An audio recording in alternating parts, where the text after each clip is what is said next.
The Lord be with you. Let us pray. Come, Holy Spirit, come into our midst. So guide our minds, so captivate our wills, so set our hearts on fire with your love. Make plain the path you have set before us, and give us the courage to follow where you lead. Bless us in our conversation as you continue to bless this place, St. John's, and all who find a home here. Continue to bless us that we might be a blessing to all those we encounter. And these and all things we ask in your holy name, Father, Son, and Holy Spirit. Amen. Well, welcome. I'm so glad we've got such a great bunch here. Really wonderful to see everyone participating, but I especially wanted to welcome our panelists as well. So we'll just start in the middle. How's that? So Emilye Pelow Corbett is a senior advisor and planned giving director at the Vermont Community Foundation. And you want to wave? This is Emilye. Yeah, okay, great. And then next to her is Ed French, who's a partner at the law offices of Stackpole and French. You can give a wave there, Ed. All right, there we're breaking the ice already, aren't we? Okay, great. And many of you know Mary Stiles-Hendler, financial advisor, SVP-UBS Financial Services. There we are. Welcome and thank you. I'm very, very excited to have been volunteered to be moderator of. I missed the last planning meeting, and you know what they say: don't miss the last planning meeting. But no, voluntold. Yes, I was voluntold to be moderating today, and I said, well, they don't know what they're in for because the mouth of the South strikes again. Here we are. So. I've been given 5 to 7 minutes to say thank you, which I have done, and then to talk about the why of our gathering today. And I said 5 to 7 minutes, that's, I'm from Charleston, South Carolina. That's how long it takes to say hello. Hey, y'all. Welcome. I'm glad you're here. I wanted to start with a story. I was at a clergy gathering here in the diocese, and we've just welcomed, I'm pretty new to this call, but I've been in the diocese, if you can believe it, longer than many of the priests currently serving in our diocese. And there is a lady who was called to Holy Trinity in Swanton, and she reached out and suggested, I'm new to this diocese, might we have lunch? And I said, that's a great idea. I love food. And so we're talking, and she starts to tell me about the congregation she serves, Holy Trinity in Swanton. Is smaller in terms of number than St. John's, but otherwise probably a little similar. There are a fair number of visitors they get up there in that corner of Vermont, although not as many as here, of course, in Stowe. And 7 years or so ago, I think I've got that right, they received a letter at Holy Trinity in Swanton. They opened the letter, maybe it was a dozen years ago. I think it was a dozen years ago. They opened the letter, and it was a letter from an attorney, but it was good news. That's right. That a longtime member, the son of a longtime member, had remembered Holy Trinity Swanton in his will. And he had never really been an active participant. It had probably been since his mother's funeral that they saw him in that church building. But he left them a gift of, I'm glad we're all sitting down, he left them a gift of $7 million.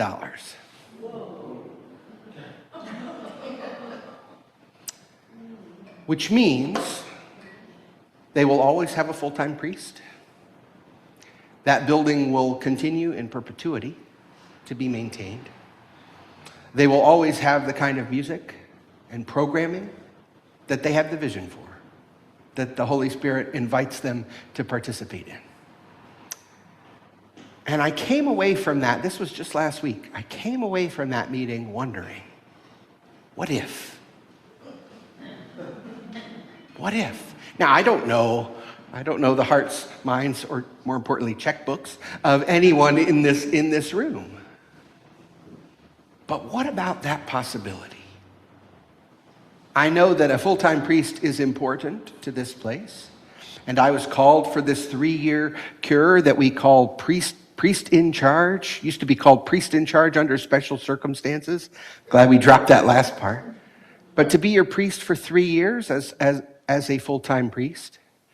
And so I inherited, some of you all know this as we've started to talk about this, I've inherited a deficit budget of around $100,000. And guess about what the arithmetic is for a full-time priest. So we do have some reserve funds, which are the wonderful gifts of those who have gone before us. And we've been greatly remembered by many. But I still keep going back to this possibility. What if? Because I want this place to remain healthy and vital and transformative for the 5, 10, 15, 30, 50, 100 years to come. So this is part of our can I say fundraising? Is that allowed? I had a friend who did this work in Tennessee who said fundraising. No D there, fundraising. This is part of our fundraising strategy. And so when I say I'm grateful to you all for being here, I am so very grateful for all of us here. And so we have lots of questions, I know, perhaps, but let's just sit with this maybe for just a moment and think about the possibilities. What if? What if we have a full-time priest or a full-time musician, a full-time assisting clergy to manage our satellite facilities in Waterbury and Hardwick? I don't think this is beyond the pale here, Barbara. I think the Holy Spirit might genuinely be calling us to some of these things. Okay, you might say that I'm a dreamer, but I'm not the only one. Without further ado, we're going to talk about wills and trusts first. And so if you would join me in welcoming Ed French. Thank you, Ed. Emily's helping me with my microphone here. Thank you, Emily. They recently said I had this carpal tunnel syndrome, which, one of the things, beginning of the end, Bob, or the end of the beginning, I don't know. But yes. Oh. I was going to say, Ed, would you feel comfortable going? I don't have cooties. Oh. If you put this on. Yeah, there we go. And I've got a lectern right there. So. Okay, great. Yeah, you're on your heels this way. Forgive me. You get the Madonna microphone. Yeah. You can tell someone's generation, is this a Madonna mic or a Britney Spears mic or a Lady Gaga mic? If you hold that, there you have it. Thank you. Wow. I can hear myself now. That's great. So thank you for having me. I'm from Stackpole in French here in town, and we've been around since 1963. Many of you may have known my now deceased partner, David Stackpole. Local person, local character, great attorney. And with me today, too, is Ashley O'Kane from my office. She's in the front row there. And the reason I asked her to come is that she's one of the people in the office that help out with estate planning matters and very competent paralegal. So following up on what Bob was just saying, if you want to ease in to what he wants, which is to have a donation, large donation, to help this great church. Let's be clear what the Holy Spirit wants. Yes, that's right. Yes. What the Holy Spirit wants, speaking through Bob. Large donation. Are you a litigator? You remember the jury. Do I need to ask for counsel here? My goodness. The first thing you need is obviously the structure that's going to make that happen, because you're not just going to walk in off the street with a bag of money. You're going to need a structure, and that's what people come to us for. And interestingly enough, we get people who are close to the end, but we're getting a lot more people who are young, because when you start having children, it makes you think about the future and what might happen, and especially with, everything going on in the world, the natural disasters we hear about, the whatever. It's filtered down to different generations now, maybe a lot more than when I was growing up, Bob, so kind of interesting. So people will come to us, and we often hear this. Ashley will take the call. I want to come in and make a simple will. And so we are very accommodating. We set up an appointment for them to come in, but we're not going to be talking to them about a simple will. Because simple will, if you just have a will and not something else like a trust, you're going to not be helping out the next generation beyond you to any extent, because whatever you put in that will is going to have to be taken to the local probate court, and the probate court's going to have to start a legal proceeding, and all the people that you know and don't know may have to be notified of that, and it's a long, expensive process. And our probate court used to meet 5 days a week. Some of you may go back to remember Bob Mangoon. You'd go over there and just drop your will off, and he'd take care of everything. Well, nowadays you can't even file anything in court. I wouldn't know how to do it. Ashley has to file stuff in court. So we ease people into what they really need, which is a trust, and usually it's a living trust, or what they call revocable trust, where you will put all of your assets in the name of your trust, so that when something happens to you, whether you pass on or even if you become permanently disabled, there's a person who can step in and just take over your life, essentially, and pay your bills and distribute things, do whatever you instruct them to do. And it is just such a great concept. It's not a separate company that you need to set up. You don't need to change your life. You don't need to change your checkbook. You continue to pay everything the way you have, and you continue to live your life. But the advantage is that, and we use this example often to people, it's putting all that you own in one basket, so that whoever steps in when they need to can just take things over and help you out. To do that, you obviously need to have a trusted person who's going to be the backup. And if you're a couple, the backup is your spouse.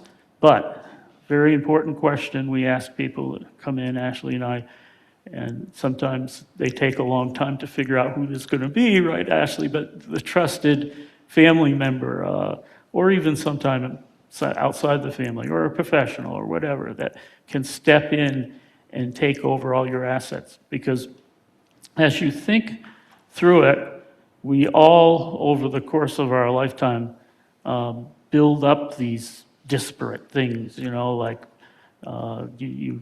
these interests in family camps that you inherit, your timeshares, your second homes, even people who have, quote, modest lifestyles will come into our office, and we'll find out that there are all sorts of quirks and interesting, unusual assets that they might have, collections and whatever.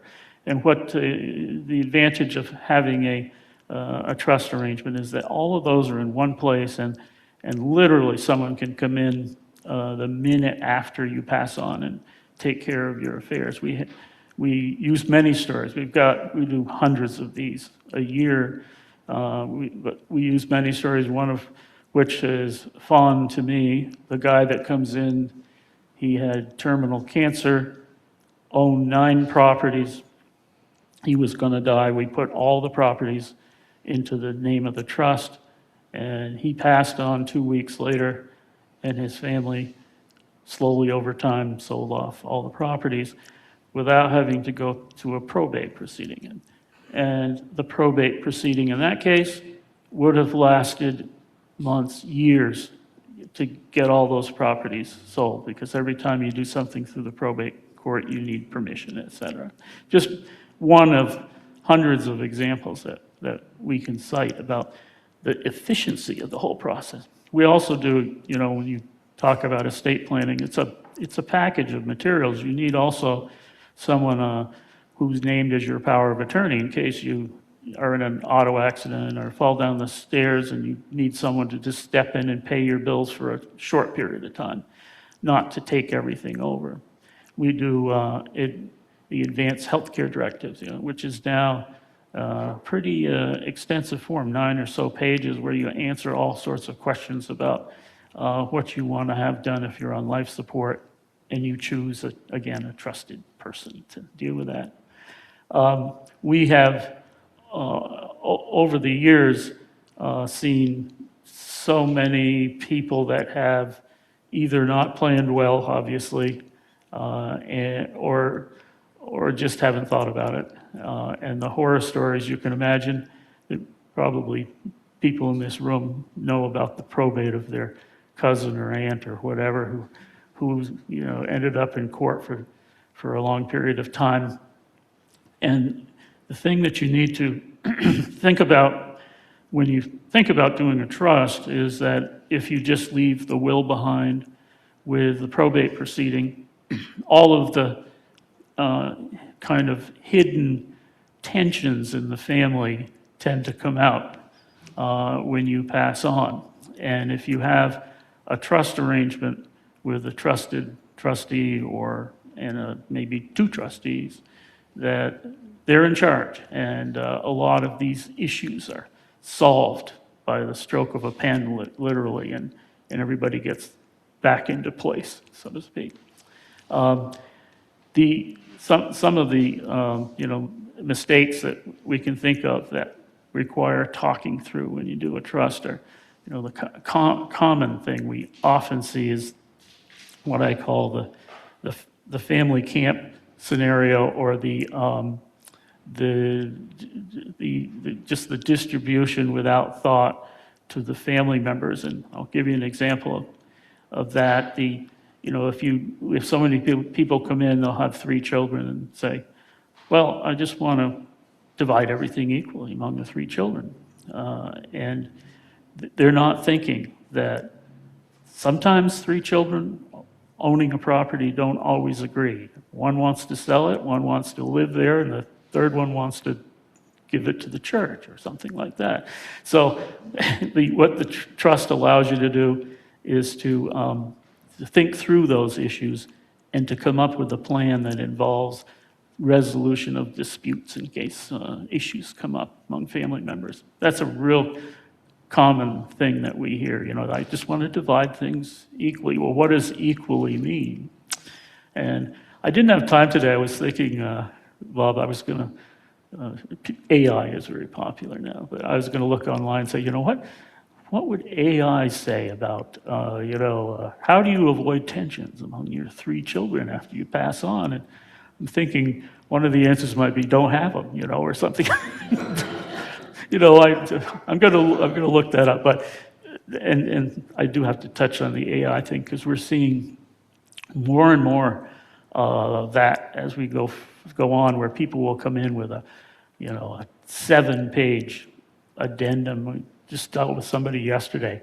They had run their trust through AI and come up with 7 pages, and I looked at it and I said, my God, this is really like 2 paragraphs of stuff. You think about it, and the idea of just downloading this stuff, going on the internet, etc., it really doesn't work when you're dealing with human relationships, where you really have to sit across the table from someone and probe the mind of somebody who has done that for years to get the different scenarios. And I can't count the number of people who've left our office, right, Ashley, that say, my God, I didn't think of that before I came in, and now I am.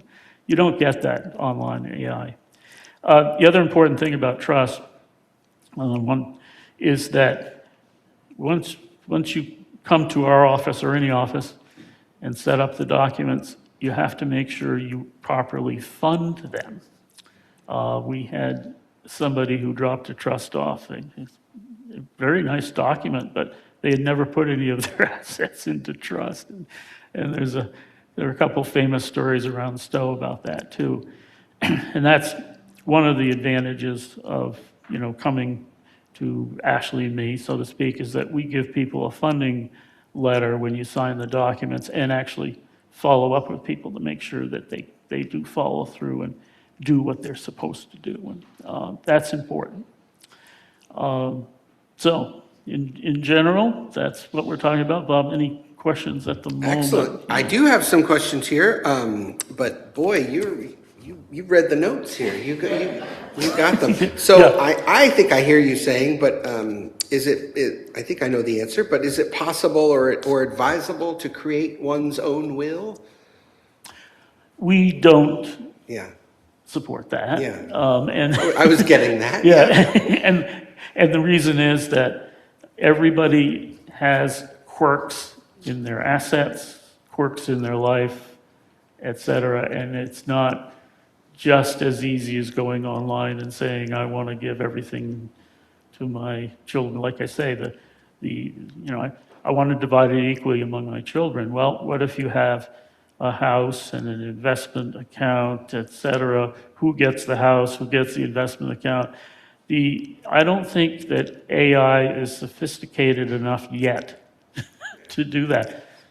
We've all learned a lot about AI in the last few weeks because and me too, I'm learning more, and I've come to realize that it's great for data and basic knowledge, et cetera, but it still doesn't think. It doesn't add that extra touch of what if your brother and sister don't like each other, So you've met my family, have you? Yeah. Yeah. So, yeah. All right. Well, Ed very graciously shared with me his contact information, which I will share with you all, so that if you have a question, and he's even said you can send an email or place a call, and that question would be answered without cost because you were here at this. So thank you very, very much for that, our Ed. pleasure. And also, Ashley brought a sheet that has the copies of the business cards of some of the people in our office that work. And that's what, to blow our own horns briefly, sets us ahead of many, is we've got depth in our office. We don't just have one person working. We've got maybe up to 7 people that can do different things on these trusts, and that makes it good to do.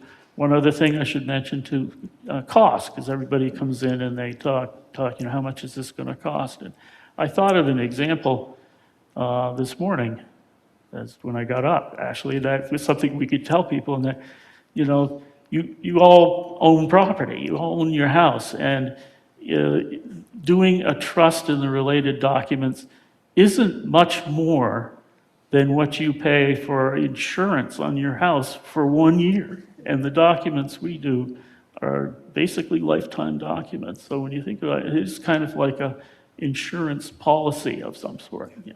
How about that? Now, if you live in a tiny house, it might be a little more than one time that. But So what is the cost? yeah, so we do a lot of the overall estate planning and the funding in somewhere around $3,500, $4,000 range. And that generally, around the office, unless it's very complicated, we have kind of a cutoff point at that range. We don't like to get involved in expensive plans, and if we start getting involved, we start talking to the people about the fact that they should get their program together because it's getting expensive. So, thank you. All right. Thank you, Ed. Yeah. You want to use this? If you just flip that switch there. Oh. You can stay mic'd up, and in case you want to come in with another question. Great. And so now, she needs no introduction, but Mary, financial advisor, maybe we start you off with a question? Would that work? Okay. So I think I understand what a financial advisor is. I don't think I have one other than my wife. Would you just say maybe briefly what a financial advisor is and does? Yes. So a financial advisor is someone who works with clients to manage their investments. So sometimes people talk about a financial planner, a financial advisor, a wealth advisor, a stockbroker. They're all different nuances, but at the end of the day, these individuals, their job, our job, is to help you manage your portfolio, to think about how you can use your investments strategically to accomplish the goals that you want to accomplish when you want to accomplish them. Thank you. Okay, great. Now that we're on the same page. So what advisors might we be utilizing for giving tax-wise? Yeah. Tax-wise giving. There we are. So a lot of times clients, rightfully so, they're concerned about the tax implications of gifts that they might want to give. They want to know that what they're doing it in a tax efficient manner. And I think the worst thing you can do is to make those decisions in a vacuum.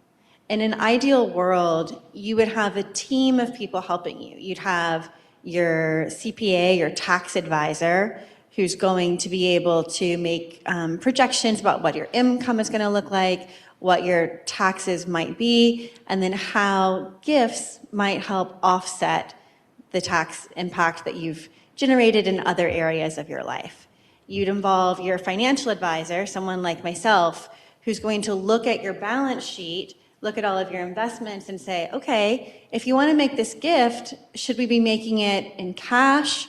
Should we use highly appreciated stock?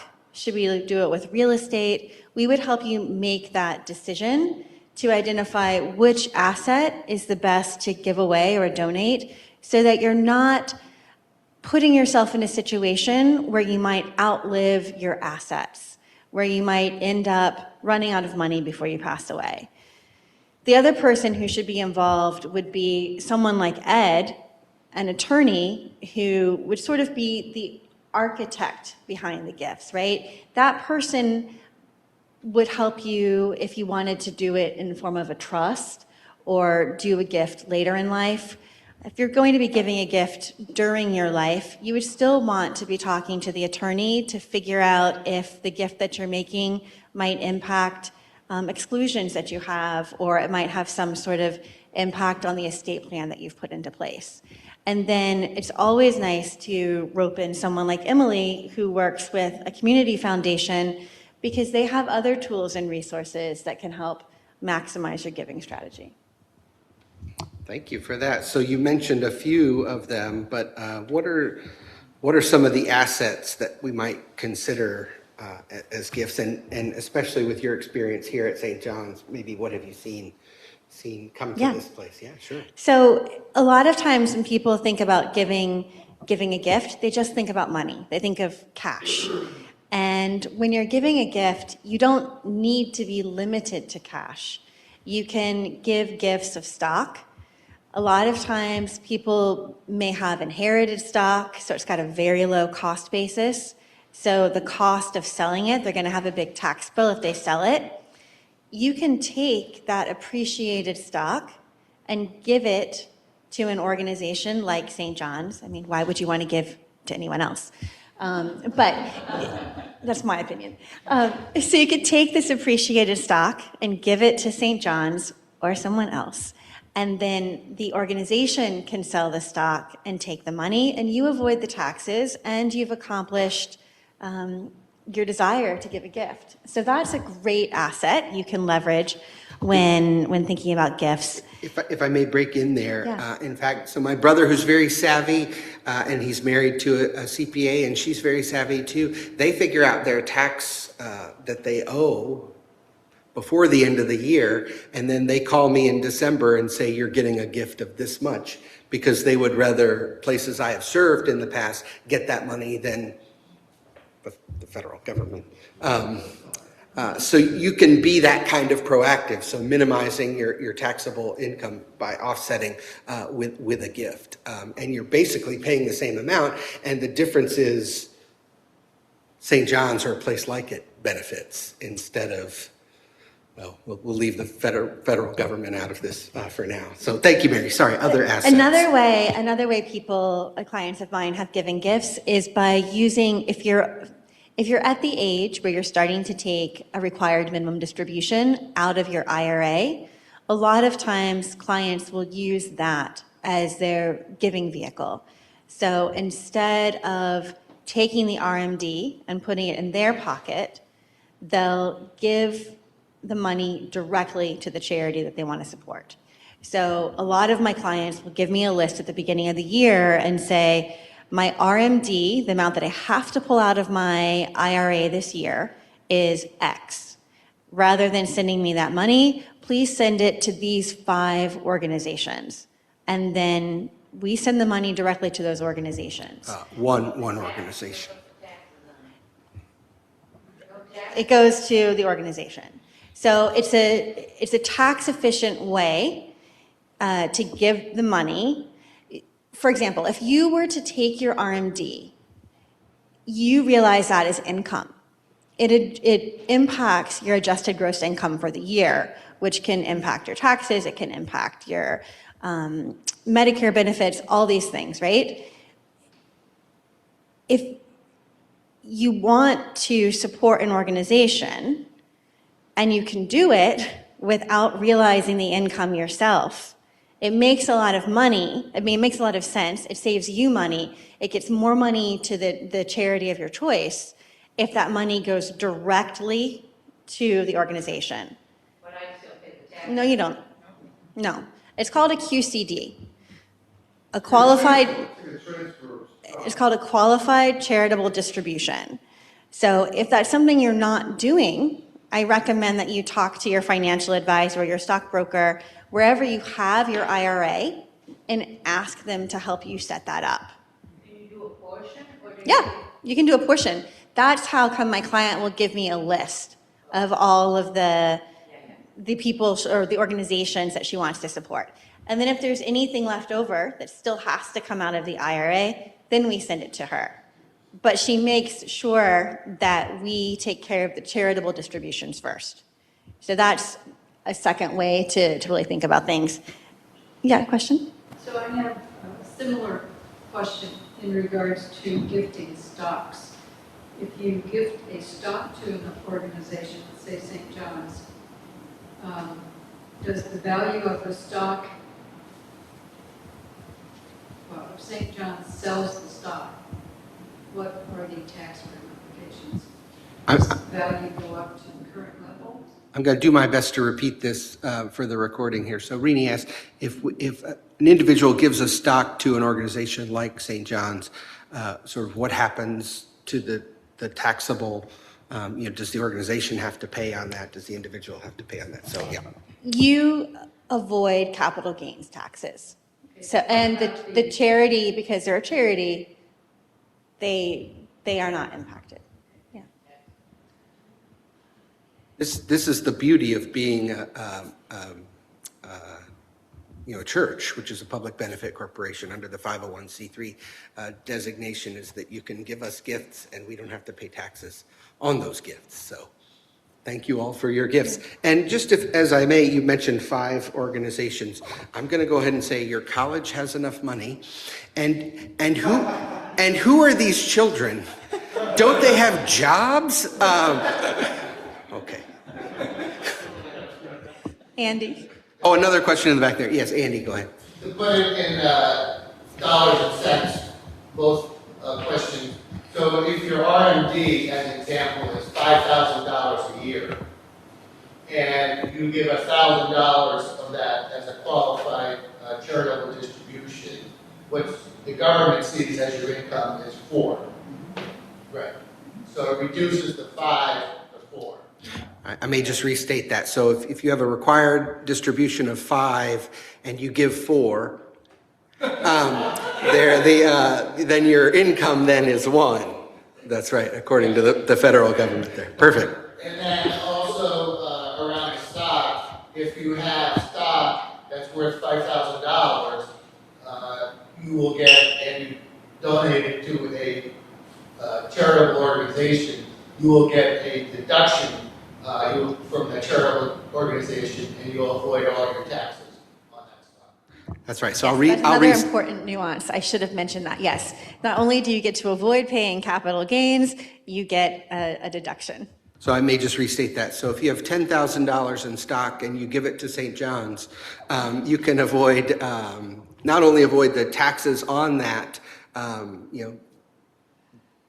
that investment, but the capital gains as it's appreciated there, but also you can claim that as a donation, thus lowering your taxable. Okay, here come the hands. Here we go. Mary, is that value that you're giving a year capped at the same level as it is to an individual? So, or can I get stepped up basis on any gift I'm giving? I'm not understanding the question. So you're like asking how much I can give and still get the tax benefit per year. I'm not a tax advisor. This is when I usually say I can't give tax or legal advice because it's not my area of expertise. I don't think there's a limit. Are you aware of a limit? You can only receive tax benefit on what your taxable exposure is. So say you owed $20,000 in taxes and you gave enough to offset $30,000, you wouldn't get a check back. I'm talking about. Sorry, let me be clear.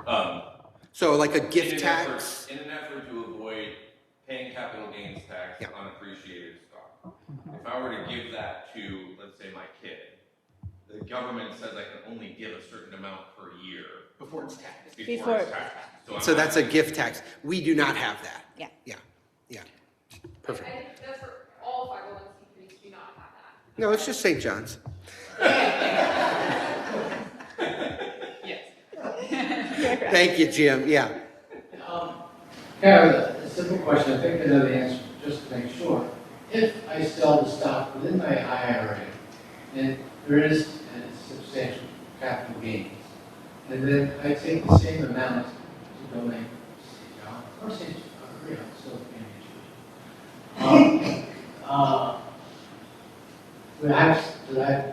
I would still have to pay capital gains on the stock I sold. So if you have stock in a taxable account, not in an IRA, but hold on. So if you have it in a regular account, you sell it and you give the money, you're going to pay capital gains. If you have the money in a taxable account and you give it in the form of stock, you're not going to pay capital gains. If the money is in an IRA and you are selling stock in the IRA to then gift money to a charitable organization, you do not pay capital gains. And you do not realize income because it goes directly from the IRA to the charitable organization. One of the questions he was going to ask me was, what are common mistakes you see people make? And this is a common mistake. People will sell assets in their IRA. They will then have their advisor send them the money, and then they will turn around and write a check to the organization themselves. Not only is that more paperwork and work on your part, but you're not able to give as much because the taxes are going to come out, right?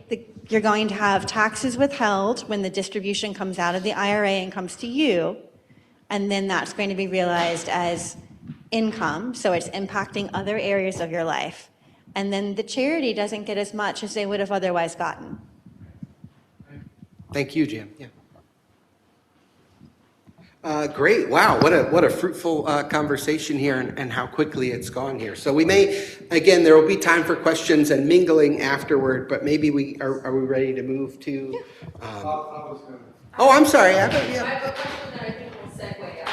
So Oh my, look at this.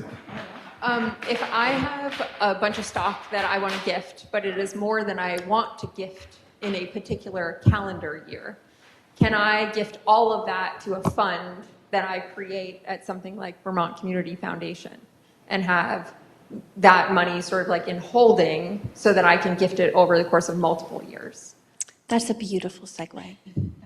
I think you're a plant. Planned, that's even better. I've been over my head all morning, and now I'm really over my head. So I'm going to let Emily restate that. But first, we'll welcome. Let's thank Mary. Thank you, Mary. And we'll welcome Emilye, Pelow, Corbett, who's with Vermont Community Foundation. So if you want to jump right in, maybe you could restate that. And then I do have other questions for you. Sure, yes, absolutely. Hi, everyone. Thank you for having us. I'll just say the Community Foundation, we work closely with St. John's in the Mountains. This is our second time coming here to support them in these efforts. And we really appreciate being asked and love these conversations. So thank you for coming. So the question was a great one. If you have appreciated stock or have some sort of financial event, life event that occurs that allows you to have a large sum of money, maybe the $7 million, and you're like, I don't know if I want to give it all to one organization. Maybe I don't know what I want to do, or I want to give over time, or there's just so many questions, I'm overwhelmed. You can certainly call the Community Foundation. We have lots of different funds at the foundation, types of funds. One of them that's maybe familiar to you is called a donor advised fund. It's kind of like a charitable checking account. And you can open a donor advised fund. You can put all of the assets into it, the full $7 million, let's say, and then you can work with a community foundation, a philanthropic advisor, which is my role, among others at the foundation, to help you make out the gifts over time. So it's an excellent charitable vehicle for those that it makes sense to do so. The other way that we see folks using it, maybe there's a one-time event that has occurred, but also you can work with your financial advisor or estate planner and every year, or your CPA, and you can utilize and say, okay, this year our stock portfolio has done really well, and we want to do our continued giving, and we still have an extra $25,000, and you can put it in the DAF product. So that's one of the types of funds that we offer. Do you want to go back, move into some of the specific questions, or I can just keep going? Yeah. Okay. And then, like I say, we will have some time. So I think we've been circling around this, but maybe if you could just state it in your words as well. Maybe what are the benefits of giving through my estate to a place like St. John's? Yes. So I thought about this. I've been at the foundation for 11 years and working in this role across the state, and I've started to curate a list of answers, because I ask people kind of why do you want to work with us and set up an estate plan and be charitable? I thought I'd just mention a few. So the first and the most popular is people are thinking about their legacy. How do they want to be remembered? How do they want to continue their giving after death? If they've given to their church or to their food shelf or wherever year over year, how do they do that? I'm thinking in timely Dolly Parton as an example. We lost Dolly Parton this week, and I think overwhelmingly what a legacy she has left behind, not only in her music, but her charitable giving, her imagination library that has given hundreds of books to hundreds of families. That's what I think people are talking about. That's what people are thinking about when they're thinking of how did she leave the world, and did she leave it in a better place? And so those are the types of things that I think people think about, is what legacy do I want to leave behind? Related, how do I continue my values after death? So, the church is really important to me. The environment's really important to me. How do I keep that support going? So when you work and think about that and work with a philanthropic advisor or any of the team that you hopefully are putting together to think strategically and put some thought behind that, something AI certainly can't do to help you do that. So I think, when you create a plan that makes sense for you, that can really be a huge impact and influential in our state, our small state, that really needs philanthropy to help us move forward. Two other things, tax benefits, one I mentioned, but I think Mary did an excellent job explaining kind of many of the tax benefits. That always is part of the conversation, but I would say that at least in Vermont, and the Vermonters that we work with, it's kind of like the fourth thing on the list. It's like, I want to leave a legacy, I want to support my family, I want to support my community, and great, there's some tax benefits for doing it. And it's just, you can give so much more kind of to some of the questions, right? Like if you have appreciated stock and it's worth $100,000, and you are charitably inclined and you want to give it away, that $100,000 can come over to St. John's and $100,000 can be used. Whereas if you pay taxes on it, you have to pay taxes and then the gift is smaller. So it's just an excellent way to think about the tax benefits is important, even though I don't see it as being the highest motivating factor. It just means that St. John's will get more money. So that's the motivating factor. And you have a larger impact. And then the last thing I'll mention is just the financial flexibility. So I think I encourage everyone to really think about, if you're philanthropically inclined, which I think if you're here, you are, to giving through your estate can give you the maximum financial flexibility. So if you're not sure how much you're going to need at end of life, if you are working with your financial advisor and they're like, yeah, you could be charitable modestly during your lifetime, but we'd encourage you to kind of make sure you have what you need. After death can be, and we see this in the plain giving world, bequests are often the largest gifts. So if someone can give, $1,000 a month to their local organization, but in death they can give $100,000 or $500. The gifts can be really significant, and I think it can be a really great way to have that financial flexibility and still be charitable. So those are the reasons that I see most common as far as why people give through their estate versus lifetime. Thank you so much for that. Could you talk maybe a bit about qualified charitable distributions, or QCDs? Oh, yes. I've got Okay, that so right? Okay. Yeah, we did that. So I think... It's written on there, isn't it? Yeah.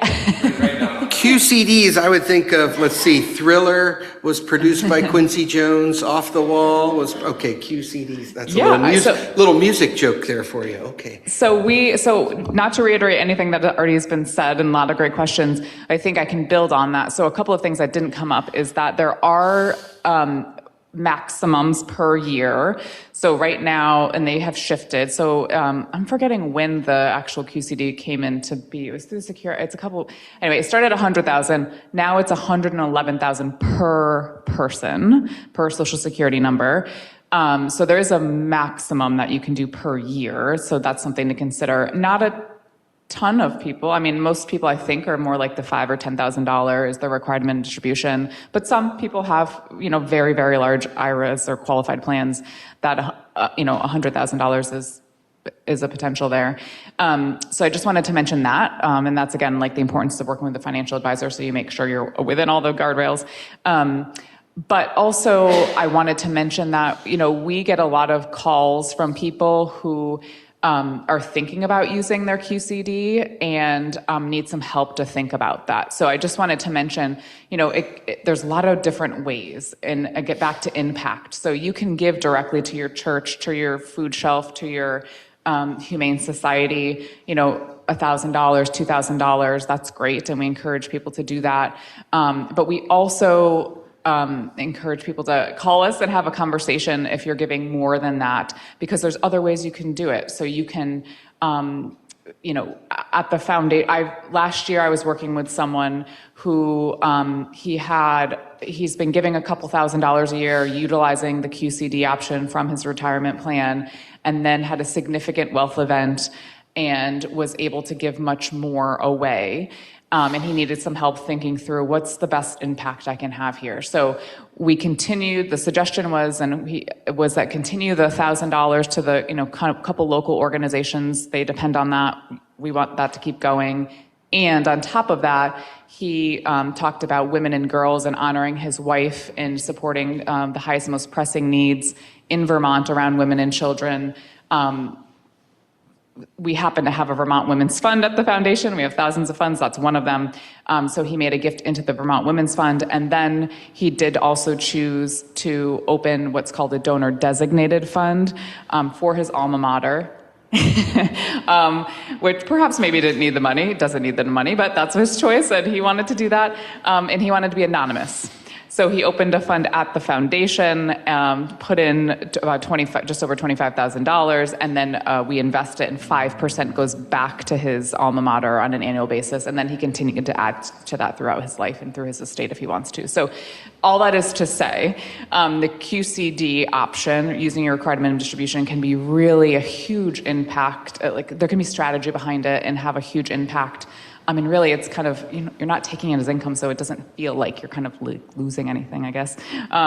So it's a great option, and I think we wanted to just, in multiple ways, encourage you all to think about that as you're giving. Great, thank you. And I just want to confirm, so someone could give $111,000 a year as a QCD to St. John's, and then they could also give from other savings to St. John's. So that maximum is just for the QCD. That's correct. It's not a maximum on giving here. Okay, just double checking there. Good clarification. Okay, so then I think a testamentary fund is on my yes, and I'm list also here. looking at the time.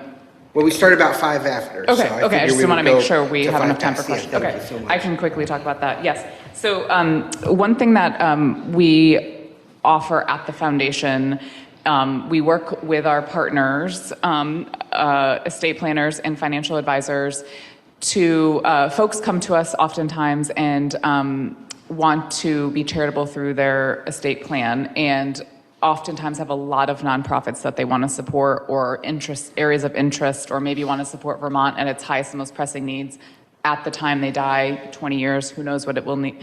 Who would have thought we would have COVID? Who would have thought we had 2 floods in a row? Like, you just don't know what the needs are going to be. So oftentimes we'll get a call, we'll help strategize, okay, what do you want to support and how should we do that? So we have what's called a testamentary fund, which you work with us during your lifetime. We work with your advisors. We set up a whole plan. There's no cost to set it up.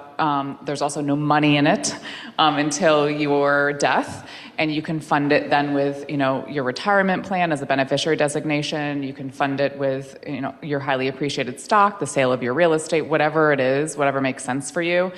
So you work with us now. We set up the testamentary fund, and we work with you to figure out what's the best way to do that. It's all customized based on what your interests are. And then upon your death, your will or trust, typically a trust, directs the money into the foundation to open the fund. And then the VCF, because you are now deceased, executes your plan accordingly. And that can mean a lot of different things. So that was just something that is really specific to estate planning that we work with. People love the option. It's my job as plan giving director. I do that work all day. Just wanted to mention that as an option. Thank you so much for that. So you did mention that one doesn't cost. Are there other costs involved at VCF? There's no, similar to what I was saying, there's no cost to call us. We encourage you to do that. Have anyone call us. We can have any conversations, consultation conversations, just to kind of get your wheels turning and make sure that you're connected to the right people, making the right decisions, having the right team in place. Once we figure out what the goals are, and if you do want to open a fund, so a donor advised fund, there is a cost associated to opening that. Donor designated, there is a cost to cover staff costs. But if you just need to call us to have us answer questions, absolutely anytime. There's 40 staff across the foundation, across the state. There's 6 philanthropic advisors that can really talk you through a lot of different things. So we encourage you to call us anytime. And St. John's has a fund with us. So you also, just because of that, again, we can help do these things. We can have one-on-one conversations if there's, whatever works and whatever you need. Emily, thank you so much for that. Maybe just one question from the crowd before anybody have did Ed have one? Oh, I'm sorry. Well, can I just make one minor follow-up? Yes, of course. Yeah, when it comes to charitable giving, we deal with that often, and we often see people agonizing over, how much to give to this organization or that. And may sound like common sense, but we tell people, think of it in terms of percentages rather than money, because we've had many people that just couldn't get out of that box and, couldn't make the decision. But if you say, I'm going to set aside 10% of my estate, whatever is left, and give it to the following organizations, it just helps them think about that. Yeah, Jesus was in the wilderness 40 days and 40 nights, so 40% is a good... Yes. So building on what Ed just said, I wanted to add, because we diverged into questions, so we didn't get through all of the prepared remarks. it's okay, no, totally. You probably have a retirement account, and on your retirement account, you have named beneficiaries. That is something that often gets overlooked. It's really simple, but you can also name St. John's or another organization as a beneficiary on your retirement accounts. And that is separate and apart from the work that you would do with an estate planning attorney. The named beneficiaries on your retirement accounts, that information is going to trump whatever's in your trust or your documents. So sometimes people think, I don't need to worry about that. I have done my will, I've done my estate, I have my trust documents, and they forget that something as simple as naming beneficiaries on your retirement accounts, that needs to be kept updated and current. Maybe a beneficiary you've named has already passed away. That's an opportunity to go back and insert St. John's or someone else, right? But it's simple and easy, low-hanging fruit. Yeah. And the same would likely be true of life insurance named beneficiaries? Yeah, great. Yeah, just to follow up on that point from a different perspective, can't tell you how many times when I talk about beneficiaries, an advantage of doing a trust or estate planning documents is it causes you to revisit things like who your named beneficiaries are, et cetera. We've had several people come in the last year who still have their former wife on their life insurance and things like that. So we should actually change had the one legal that- name of St. John's to former wife? Yeah, Is this right? St. Okay. St. John's is a good thing to put on. We suggest that everyone obviously run all their assets through the trust, subject to the IRA particularities, which we talk to your advisors about. But you run your assets through the trust, but to give to St. John's, could be a direct gift, because St. John's isn't going to go away. It's going to be here for another 1,000 years. Hopefully that's the idea. And you're not going to get divorced. Yeah, this is true. This is true. Yeah. Oh, yeah. Okay, great. You got you now.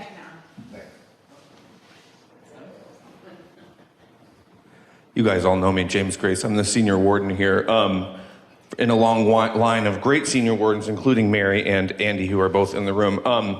Bob's been joking a little bit. I just want to be a little bit more clear about where we are as a church and why we're having this conversation. He said he inherited a $100,000 deficit. That means we spend $100,000 more per year here than we take in. And at the moment, that money is coming out of our investments, many of which are managed by the people that you see on the stage. That is going to run dry in less than 10 years. So unless we do something different, that's a problem we have. So the objective, and the reason why Bob is throwing out numbers like $7 million, is the ideal state here would be that we have enough money in something, it's not actually an endowment, but let's use that word for this because people understand it, that there's enough money sitting there that is making enough interest per year to be able to pay for the church, so that then we can say, we're always going to be here, there's always going to be a full-time priest, we can pay for and then that doesn't mean we stop taking in yearly donations, it just means we can start doing a lot of the stuff we can't do right now because we're worried about paying for the electricity and the water and Bob's salary and whatever else. So I just was sitting there thinking, like, I wanted to make that point as your representative in running this place, that's our reality that we're dealing with at the moment. And it would allow us to really engage in the outreach ministries to which we're called. Yeah, thank you. Did I see one more hand there? And then let's go downstairs. After this one, we'll thank folks and then go downstairs and mingle and have treats. So you get the last word here. A little clarification here. The $111,000 per year, does that equal your RMD, or is that just the limit that you can pull out of your IRA to donate? I'm just going to try to repeat that question. So how is the RMD and the QCD maximum, how are those related? So the total amount of your RMD is based on the value of your IRA. You're able to take out more than your RMD if you want to. That number that Emily gave, the limit for the QCD, that is how much you are limited in a given calendar year to make as a charitable distribution directly from your IRA or your retirement account. Does that answer your question? And if anyone has an RMD of $111,000 a year or more, let's talk. I would love to get to know you better. And speaking of getting to know people better, I've ever only seen these people in boxes on screens, and so I am so glad to be sharing this space with you, this time with you. I don't know about you, I have learned lots and lots to think about. She's raised her hand a number of times. Oh, I'm so sorry. Was it, who is it? Oh, I'm sorry, Barbara.